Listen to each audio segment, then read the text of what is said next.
L'essentiel des faits, je l'ai dit simplement parce que l'armée guinéenne était dans une frustration. Prendre le pouvoir, donner le pouvoir, c'est Dieu qui donne. Et même moi, où je suis, Monsieur le Président, je n'étais pas l'officier le plus compétent, le plus intelligent. Allez encore dans cette armée-là. J'ai des dévanciers. Votre ancien ministre, Siba Lolam. Pensez-vous que, Monsieur le Président, je suis plus intelligent, plus officier que cet homme? Avec d'autres? Non. Il a fréquenté Kwekida. Pour vous dire que je suis un homme reconnaissant, je suis simple. C'est pourquoi toute personne qui tente sur moi rate. Parce que je reconnais. Votre ministre Siba Lolam, général Siba Lolam, il me donnait des cours. Je préparais un concours pour Saint-Cyr. C'est lui qui me préparait. Et parallèlement, il m'a dit, voilà, je te prépare, mais puisqu'il y a le cours allemand, il faut te... Donc, je suivais les deux cours à la fois. Je quitte le cours allemand, je viens pour ma préparation. Le capitaine Grousseau, quand ils ont fait, comment on appelle, la présélection, je devrais aller à Saint-Cyr. Mais, les résultats étant, je fais passer un concours pour l'Allemagne, les résultats sont là. Vous savez quelle est la personne qui m'a encouragé, Monsieur le Président? C'est votre ancien ministre, le général Siba Lolam. J'étais obsédé. Je dis, il faut que je parte à Kwekida. Si ce n'est pas Kwekida, rien d'autre. Il m'a dit simplement, il dit, ce n'est pas ce que ton destin veut. Tu vas attendre le résultat. Et si le résultat vient et que tu ne sois pas admis, tu es déjà admis pour l'Allemagne, comment tu vas faire? C'est lui qui me préparait en matière de rédaction. C'est pourquoi la prise du pouvoir, je n'ai pas cherché de mener à 14 et je suis parti en Allemagne. Je suis revenu, le destin a voulu. Quelqu'un va venir s'arrêter ici pour dire qu'il est fort. Même moi, je ne suis pas fort. C'est Dieu seul qui est fort, le destin. Parce que je vous le dis, et puisque nous allons revenir sur certains points, il faudrait d'abord que vous ayez cette conception avant que je ne vienne, parce qu'il y a ce qu'on appelle la loi des contraires. Et peut-être, Monsieur le Président va me permettre de passer, c'est un jour solennel, même si Monsieur le Président et les éminents parquets, je vais essayer quand même de vous faire savoir certains points. Puisque dans la vie, il faut être honnête, il faut être sincère.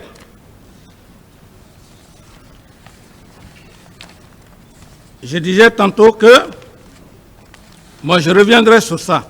Ça, c'est la loi d'Héraclite. Héraclite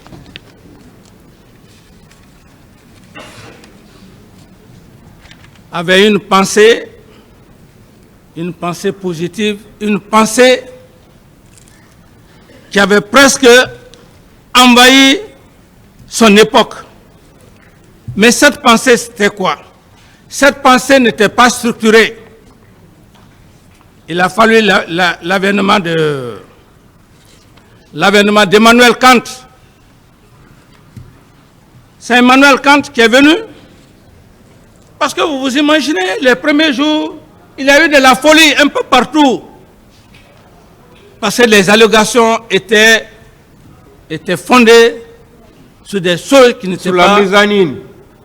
Sur des choses qui n'étaient pas réelles. Allez dehors pour parler, s'il vous plaît. Alors, je disais tantôt que ces allégations m'ont poussé à prendre ce temps. Parce que ce pays, il suffit juste que quelqu'un vienne dire quelque chose, les choses changent. Ce pays ne mérite pas ça. Qu'on assume les faits.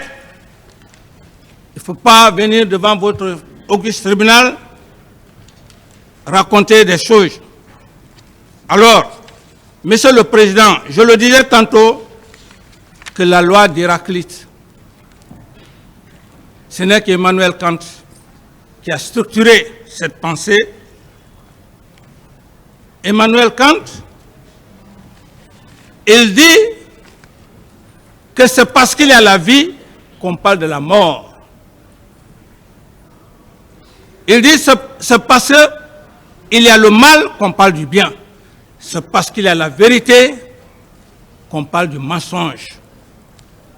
Ça veut dire que le mensonge est dialectiquement lié à la vérité. Et quand un homme parle, il suffit de voir la structure, le raisonnement pour savoir qui il est. Ça, c'est psychologique. Bref, Monsieur le Président, je disais que je ne rentrerai pas, je ne suis pas venu pour faire un procès du CNDD. Je n'ai fait que juste vous donner quelques précisions et pour vous dire que, Monsieur le Président, votre pays a besoin de patriotes comme le feu général Lansana Conté qui ne connaît pas l'ethnie. Sinon, ce pays-là ne va jamais s'avancer. N'ira nulle part. Ce pays n'ira nulle part. Qu'on essaye toujours d'endormir la conscience des gens. Ceux qui veulent travailler sur cette nation, on les combat parce qu'ils sont de telles régions, ils sont ceci, cela. Il faut que cela cesse. C'est pourquoi je rends hommage au feu général Lansana Conté, paix à son âme. C'est lui qui a fait de moi dans son armée guinéenne président. Sinon un lieutenant, à l'époque, la patrouille passe diurne et nocturne avec 100, 200, 300 personnes pendant 3 ans. Ils viennent, ils ont les armes, on ne t'arrête pas. N'est-il pas un destin croisé? Parce que le feu général Lansana Conté lui-même, c'était un homme généreux. Quelqu'un va venir parler ici,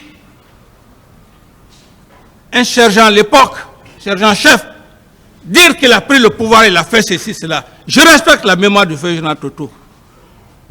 Parce que nous allons tous rejoindre le moment venu. Mais ce qui s'est passé, c'est ça. Et je vois même tout près de moi ici, l'actuel ministre de l'urbanisme, Ibrahima Sori Bangoura. Vous pensez que j'étais plus fort que cet homme-là, qui était auprès du président Lansana Conté? Je n'étais pas fort plus que cet homme-là. Parce que c'est lui qui avait la garde rapprochée du feu général. Et c'est mon ancien. Au point de vue grade, au point de vue même formation d'élite. Si, au moment, si je tenais à faire ma formation parachutiste, il allait être mon instructeur. Mais tous ces hommes-là, le colonel Tidiane, à l'époque, capitaine, qui était au renseignement, c'est la toute première fois que cet homme a levé le doigt au camp Al-Faya. Quand il était question de choisir le point, il dit que le seul leader dans l'armée, c'est le capitaine Dadis. Les autres ont dit non, dans l'armée on ne parle pas de leader. Tous ces gens, avec leur force, quelle force de frappe. Toumba qui n'a pas une troupe, qui n'a pas un groupe, qui est au chevet de Grand Co, porte-parole de l'armée guinéenne à l'époque. Quel est le militaire qui pouvait s'arrêter devant cet homme? Même moi. S'il voulait prendre le pouvoir, il allait le prendre peut-être pour 1 jour, 2 jours. Il faut être sincère, il faut être honnête. Mais l'éducation que j'ai eue, c'est ce qui m'a poussé à venir vers lui chaque fois qu'il avait des événements, parce que, comme il avait dit, il avait 2 grands frères qui étudiaient en Union soviétique. L'un est docteur en physique nucléaire. J'étais tellement curieux, j'y allais chaque fois les vacances, travailler avec eux. C'est en ce moment il est venu me voir que lui ne veut pas faire les études tant. Donc cette connaissance. Alors, chaque fois que il avait des problèmes, je ne partais pas vers lui avec force. Je partais vers lui avec douceur. Je dis, écoute, en toute sincérité, ce que je lui disais. Je dis, Feu Ahmed Sékou Touré, paix à son âme, a fait 26 ans de pouvoir. Qu'on soit honnête dans ce pays, je dis, c'est pas les riverains, la basse-côte qui l'a soutenu, c'est vrai, toutes les régions en ont fait. Les gens vont te tromper, humilier le vieux là, et toi, et nous, personne ne va s'asseoir ici en basse-côte. Qui n'aime pas son fils? Dieu lui donne le pouvoir. C'est comme ça que j'y allais vers Grand-Co. Quand je lui dis ça, il dit, ah oui, bon, tout ce que tu me dis, moi, comme mes grands frères, tu étais avec eux, c'est compris. C'est comme ça, monsieur le président, qu'on ne vienne pas vous raconter de n'importe quoi ici. Mais moi, où je suis, je me pose même la question, comment je suis président? C'est un fait de destin. Dieu passe par l'entremise des hommes. S'il passe par l'entremise des hommes, il met ton cœur, il met ta personne dans le cœur de l'esprit et il te protège. Le feu général Lansana Conté m'a protégé. Je ne ferai pas l'orgueil ici devant vous parce que c'est les diplômes académiques, c'est rentré. Non, je ne le ferai pas. Si je le fais, Dieu même va me maudire parce que je ne mérite pas. Et je ne méritais pas devant les autres officiers. Je viens de citer au moins quelques exemples. Le cas, par exemple, de Ibrahima Assori Bangoura, l'actuel ministre. Un très bon militaire, un très bon officier. Je peux même dire que, bien qu'on ait des promotions, mais je peux dire que c'est mon instructeur. C'est par capacité, par compétence.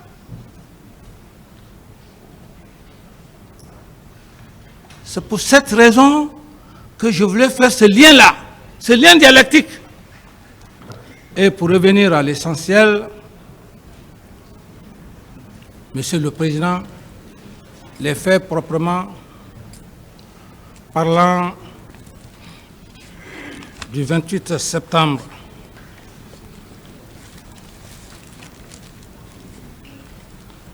et Monsieur le Président, le temps que j'ai mis pour vous étayer quelques aspects, je ne prendrai pas tout ce temps-là. Parce que les vrais événements du 28 septembre que moi personnellement j'ai vécu sont si courts que sauf si je veux essayer de bavarder beaucoup ou dire beaucoup de choses. Je vais dire quoi, Monsieur le Président? Je veux dire que les vrais événements du 28 septembre, avant les événements, c'est produit avant les événements du 28 septembre. J'ai dit avant. J'ai reçu la visite des vieux sages du Fouta, théocratiques. Quand ils sont venus, au cours de laquelle visite, Ces vieux sages m'ont demandé de leur rendre visite au Fouta. Chose qui n'a pas été facile, Monsieur le Président, parce que j'avais déjà un programme concernant le 28 septembre. Parce que contrairement à notre génération et à votre génération aussi, il faut se dire la vérité, c'est le 2 octobre seulement que les gens voient, mais les gens ne voient pas le 28 septembre. Le 28 septembre, les vrais compagnons de l'indépendance. Depuis l'indépendance jusqu'à maintenant. Mais ce n'est pas la population qui va se lever pour aller dire non, faisons de la journée du 28 septembre une journée de pardon et de recueillement. Dieu m'a donné cette initiative. Je pèse bien mes mots, Monsieur le Président, que Dieu m'a inspiré. J'ai dit attention. Depuis l'école primaire, on entendait parler des compagnons d'indépendance. On entendait parler de Feu Ahmed Sékou Touré, d'ailleurs, qui fut notre président, les Louis Lansana Béavogui. On entendait parler de Kama Diaby. On entendait parler de Baldé Ousmane, de Barry Troa, de Dr Barry Alpha Oumar, de Mbalia Kamara, de Lofo. Alors, mon schéma c'était quoi? C'était de faire appel aux hommes qui ont vécu ces événements, des intellectuels comme vous autres, au palais du peuple, qu'on essaye de parler de tous ces compagnons d'indépendance et qu'il y ait enfin une commission pour une réconciliation. Parce que notre pays est divisé, il faut qu'on soit sincère.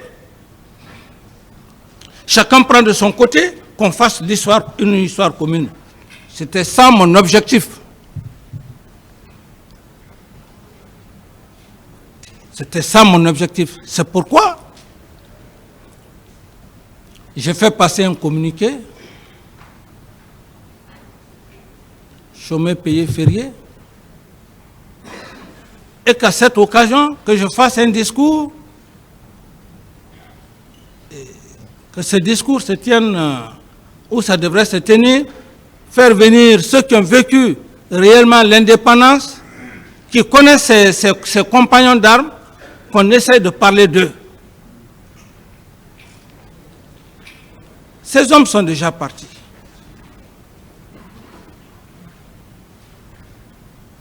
Cependant,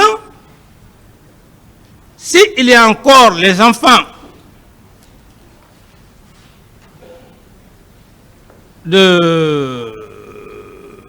les enfants de certains membres du PDG jusqu'à nos jours, et les compagnons.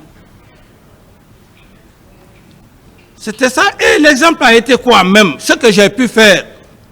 J'ai pu ramener Isto Kera, qui avait son père, le ministre Kera. J'ai fait ramener Boubacar Bari. J'ai fait ramener dans mon gouvernement Mamoudou Kondé, son père Émile Kondé. Tout ça pourquoi? Que les enfants se retrouvent. J'ai tout fait. J'ai tout fait pour voir un des enfants de Tibou Tunkara. Parce que ces enfants, nous étions à l'école primaire en ce moment, je sais ce qui s'est passé. Mais en vain. Alors c'était ça ma vraie philosophie, Monsieur le Président. Contrairement à ceux qui peuvent penser à le 28 septembre, et c'était ça. Quand on est chef, chaque chef a sa stratégie. Barry Troa, je ne l'ai pas connu. Mais tous ceux qui se réclament aujourd'hui des grands experts comptables, qui a fait le plan comptable guinéen? C'est cet homme-là. Pour ceux qui ne le savent pas, est-ce que la nouvelle génération pense à ça? Non, les gens sont là simplement, c'est le butin. Bref, ça c'était, je disais... Maître, s'il vous plaît, maître, c'est fait la troisième fois. Laissez M. Camara parler tranquillement. Voilà. Et respectez surtout la convention qui a été entre tout le monde, s'il vous plaît. Voilà, je le disais tant... Rejoignez votre place. Je disais, Monsieur le Président, les vrais événements du 28 septembre, c'était avant. Mais pourquoi le communiquer? C'est important. Et le 28 septembre n'a jamais été férié, depuis l'indépendance jusqu'à nos jours. À ma connaissance, c'est toujours le 2 octobre. Et les autres compagnons, allons-nous toujours passer dans la confusion? D'aucuns parlent aujourd'hui bien du, comment dirais-je, du feu Ahmed Sékou Touré, d'aucuns parlent mal, d'aucuns parlent bien du côté de Barry Djawandou et de ceci. C'était ma philosophie, Monsieur le Président, et je l'assume. Si l'occasion me permettait, j'allais le faire. Les enfants de Barry Djawandou, de Baldé Ousmane, premier gouverneur de la Banque centrale, les Mamadou Touré, les Karim Bangoura. Quel est le Guinéen aujourd'hui qui parle de ces hommes-là? De Lofo, de Mbalia Kamara, de Mafori Bangoura. C'était ça. C'est ça, Monsieur le Président. C'est pourquoi je donne aussi raison à tous ceux qui ont imaginé, le 28 septembre, un chef, un président. Aujourd'hui, le développement de la France ou des grandes puissances, chaque président qui vient, il a son système de développement. C'est ça un chef, c'est ça le leadership. C'est ce que je voulais montrer aux Guinéens, Monsieur le Président. Qu'on cesse de parler de ceci, de cela. Les pères fondateurs de l'indépendance, qu'on regroupe toutes ces familles-là, qu'il y ait une réconciliation, qu'on les reconnaisse tous et qu'on demande pardon parce que l'histoire est sombre. Qui peut juger ces hommes-là? Comme le disent, quel est le jugement? Quel jugement peut-on faire aujourd'hui en Guinée, ou même sur le plan international? Voilà, Monsieur le Président, l'objectif, l'épine dorsale pour lequel j'ai voulu faire du 28 septembre cette date historique-là, accompagnée d'une grande solennité. En plus, essayer que tous les Guinéens, que toutes les familles des anciens compagnons d'armes se retrouvent et qu'ils se pardonnent afin que la Guinée puisse aller de l'avant. Donc c'est pourquoi je dis que les vrais événements du 28 septembre, sauf si je veux faire des développements, ça c'était avant. Je pars donc. Avant d'aller, j'ai demandé au ministre de l'Administration de faire de cette journée une journée fériée payée. Il en a fait. Et j'ai donc pris courage d'aller au Fouta. Vous savez, Monsieur le Président, je ne voulais pas aller au Fouta. Pourquoi? Parce que lorsqu'un homme prend le pouvoir, il faut d'abord s'y rendre dans ton village pour voir les parents. C'est leur bénédiction. Personne n'est censé l'ignorer. Mais je me suis dit, pour éviter de tomber là dans l'ethnocentrisme, si je refuse ces vieux sages du Fouta, ils vont dire non, c'est parce que ce n'est pas notre fils, c'est pourquoi il ne veut pas aller au Fouta. C'est ce qui m'a obligé moralement à aller. Et donc, l'objectif pour lequel je m'étais assigné ne pouvait plus avoir lieu. Donc, à l'habitude, une réception vraiment très enthousiasmée, une réception qui était vraiment digne à son nom. Mais pendant cette réception,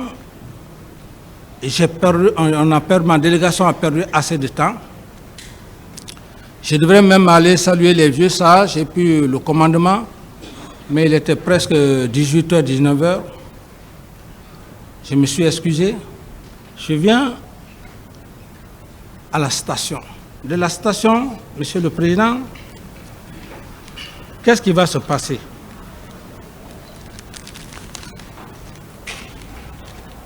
On met du gasoil dans mon réservoir, dans le réservoir de ma voiture, à la place de l'essence. Donc il fallait tout vider. Le temps de vider, nous sommes rentrés tard dans la nuit du 28, Monsieur le Président. C'est-à-dire tard, 27, on est à la station, on quitte là-bas. Avant qu'on ne vienne à Conakry, il était déjà 0h, ça veut dire on est maintenant dans 28. On rentre aux environs de 0h, 1h, si j'ai bonne mémoire. Alors, Monsieur le Président, on rentre. J'ai vu les vieux sages assis. Parce que avant le voyage, ces vieux sages, en rapport avec le porte-parole des leaders politiques à l'époque, M. Jean-Marie Doré, alors ces hommes, j'ai vu les vieux sages assis quand je suis rentré au salon. Monsieur le Président, tellement fatigué, physiquement, 2 jours vous le faites sans même prendre un bain. Fatigué, Moura, vous ne dormez pas. Je rentre, je vois les vieux sages assis au salon. Je ne pouvais pas tenir physiquement, moralement. Je rentre. Je n'ai même pas eu le temps de prendre mon bain. Je vais directement au lit. Je dis donc, comme ça, demain le matin, je vais faire ce que je peux. C'est dans cette circonstance, Monsieur le Président, je reste. Même pas plus d'1 heure de temps, il y a Feu Joseph Makambo qui est venu. Il est venu, il a tapé la porte. J'ai dit c'est quoi? Il me dit ah, il me dit ce qu'il voit. Il dit que semble-t-il que les leaders politiques veulent faire leur marche. Alors, je me suis dit, bon, certainement, si j'appelais M. Sidya Touré, ça pouvait marcher. Alors, j'essaie d'appeler. D'abord, j'ai demandé, je ne sais même pas à l'époque laquelle personne j'avais demandé son numéro. Je lui ai dit, bon, je voulais appeler un des leaders. Qui a le numéro de Sidya directement? Et puis, j'ai appelé un peu comme M. Sidya. Alors, j'appelle M. Sidya, Monsieur le Président, dans nos conversations. Et M. Sidya me dit non, qu'il est tard. Il est tard et qu'il n'a plus la possibilité qui n'a plus la possibilité de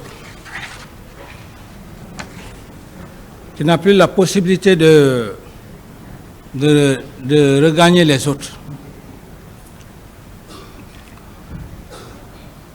Eu égard à la défectuosité de notre appel, le téléphone s'est coupé. Et comme j'ai vu qu'effectivement, ce qu'il m'a dit, je n'ai plus tenté de le rappeler et j'ai regagné, j'ai repris mon sommeil.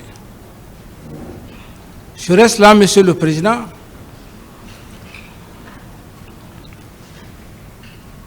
Ça, c'est maintenant, pendant, parce que j'ai parlé de après. Après, pendant. Puisque pendant, on est maintenant dans 28. Mais sinon, pratiquement, bon, on peut toujours dire que c'est avant même les vrais événements. Par rapport à la circonstance que je suis en train de décrire, on peut dire que c'est toujours avant le 28. Parce que le 28 n'était pas encore là. Avant. Donc, ceci étant, à 11 heures, pendant 10 heures, 11 heures, Joseph Makambo vient me dire, ah, il paraît qu'il y a une grande manifestation et parce qu'à l'époque, les gens essayaient de téléphoner, dès qu'il a dit, aussitôt, Monsieur le Président, entre Dieu et moi, peut-être c'est ce jour-là que même j'allais trouver la mort. Avant même que M. Toumba Diakité tire sur moi, peut-être c'est là-bas même ce jour j'allais trouver la mort. Mais Dieu ne l'a pas voulu. Pourquoi? Je sors de mon bureau, je dis je vais aller calmer la population. Puisque je me suis dit que cette population avait de la sympathie pour moi. Ça, c'était mon esprit, ça. Mais seul Dieu sait, est-ce que ce jour-ci j'y allais, est-ce que j'allais pouvoir le faire? Puisque Dieu ne l'a pas voulu, le même Toumba m'oblige à venir dans mon bureau. C'est quand je me suis déplacé, je suis allé, bon, la clé n'était pas là, bon, donc je n'avais plus de choix. Je suis venu rester dans le bureau. Dans le bureau, Monsieur le Président, entre-temps, on vient me dire que, au stade, il y a un groupe qui est parti au stade. Ce groupe, conduit par Toumba, et qu'il y a eu des morts. Ma réaction, j'étais furieux, une réaction furieuse. Je me suis dit, une personne qui vient, mon aide de camp qui vient me dire de rester dans ma chambre, on me dit qu'il s'est retrouvé au stade. Et dans la colère, j'ai tout de suite dit que bon, il faut que je l'arrête. Là, il faut être sincère, il faut croire en Dieu, il faut l'assumer. J'ai dit que je dois l'arrêter. En toute sincérité, j'allais l'arrêter. Mais, je suis resté dans ça. Et quand il est revenu, ce qui a fait d'ailleurs que je ne l'ai pas arrêté, quand il est venu, il y a un habit qu'on appelle, militairement, qu'on appelle parka, c'est sous forme de blouson. C'est quand en Europe, par exemple, quand il fait chaud, vous allez en campagne, et quand il fait bon, c'est dans ça qu'effectivement on vous donne pour vous couvrir. Donc, il dissimulait des grenades, et comme lui-même il a dit d'ailleurs ici, qu'il ne marche pas sans grenade. Donc, mon aide de camp, tout le temps il était avec moi. Alors, quand je l'ai vu dans cette position, je lui ai demandé, il a donné des explications, et il a raconté de n'importe quoi. Il dit, bon, voilà, je suis allé, j'ai sauvé les leaders. Donc, j'ai compris que je ne pouvais pas l'arrêter. Il a l'arsenal avec lui. Il se trouvait, eu égard à la situation, je me suis dit, j'ai eu des conseils. J'ai dit, on va saisir les Nations Unies. Ce qui vient de se passer au stade. C'est moi qui ai pris la décision, Monsieur le Président. On ne me l'a pas imposé. Sinon, il y a beaucoup de situations qui se passent dans les pays. On ne fait pas appel à la CPI ou quoi que ce soit. Mais je l'ai demandé. Pourquoi? Pour une question de transparence. Je fais ça. Je crée une commission nationale, parce que aussi, il y a une commission indépendante et une commission nationale. La situation s'est passée dans notre pays.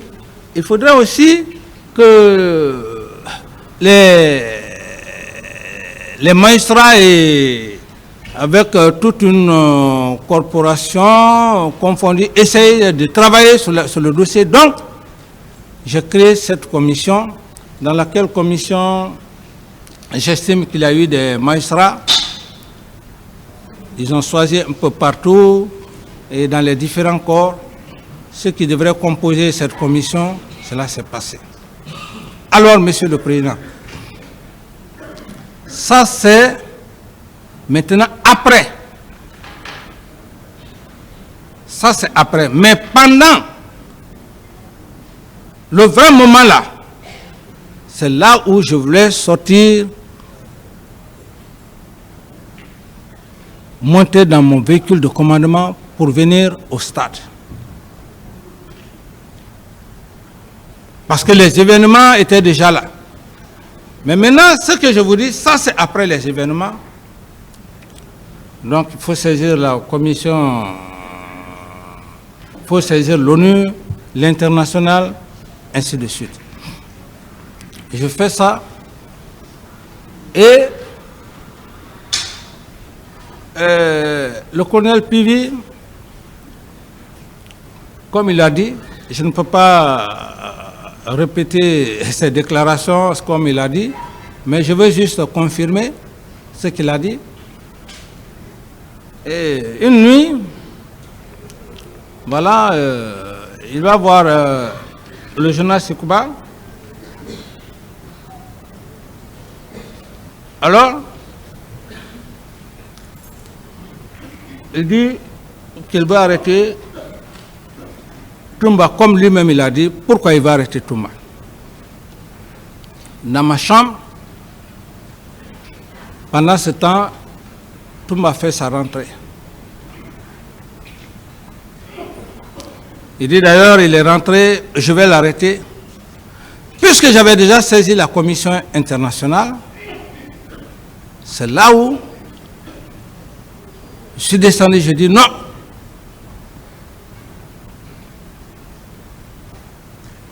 Ça allait être un peu... Comment vous pouvez saisir la commission, la CPI, et vous organiser, et en même temps vous voulez arrêter? Ça veut dire que vous voulez, je veux me rendre moi-même justice. J'ai dit de ce soir, et c'est comme ça que ça s'est passé. Mais les jours qui ont suivi, quand la commission internationale, la CPI est venue,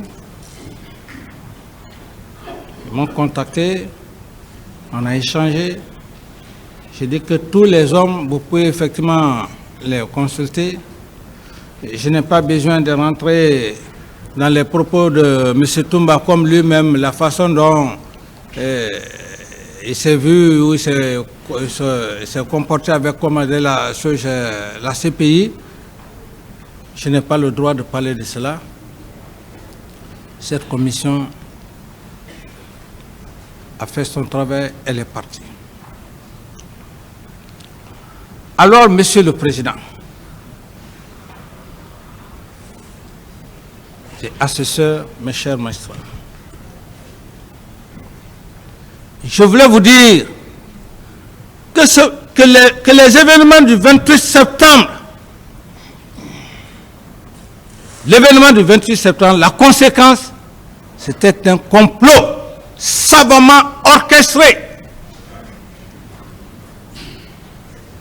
pour me faire partir ou me tuer, l'un des deux.